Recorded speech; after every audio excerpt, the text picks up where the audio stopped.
Welcome back. My next guest led New York City through its darkest days following 9/11, earning him the nickname America's Mayor.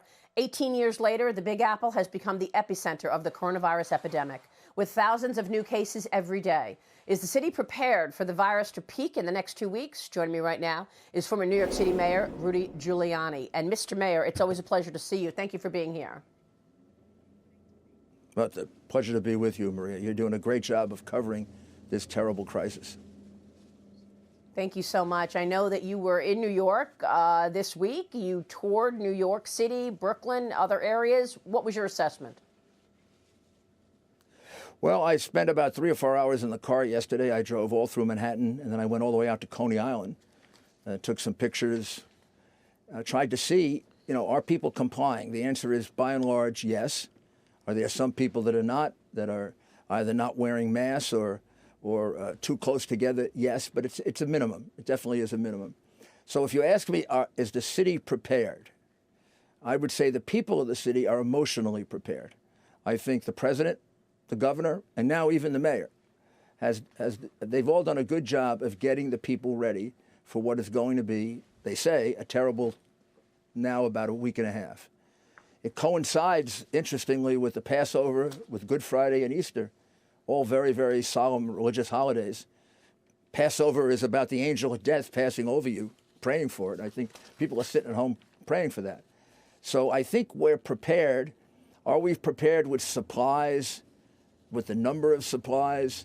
Who knows? I mean, remember, before we get too hard on anybody, nobody ever knew that this existed 4 months ago. Right? This is novel coronavirus. Novel means new. It's a totally different strain. It acts differently. But I think we've made a lot of progress medically with it. We have medicines now that at least deal with the symptoms. And some of them have become politicized, which is a shame. It's really just a shame. I think. Well, I just spoke with Dr. Stephen Hahn, the commissioner of the FDA, and he talked about the vaccine, talked about working with hydroxychloroquine. You think that we should be using hydroxychloroquine? I think we should let doctors decide whether we should use hydroxychloroquine, not the national bureaucracy. This disease can kill you. And if hydroxychloroquine has side effects, none of which are death, by the way, then those side effects I may want to endure because of the risk of death. And it may be different if I'm 25 or if I'm 75. Those choices should be given to doctors, not to the bureaucrats in Washington who want to go through 3 blind tests. When we finish the 3 blind tests, most of America could be gone.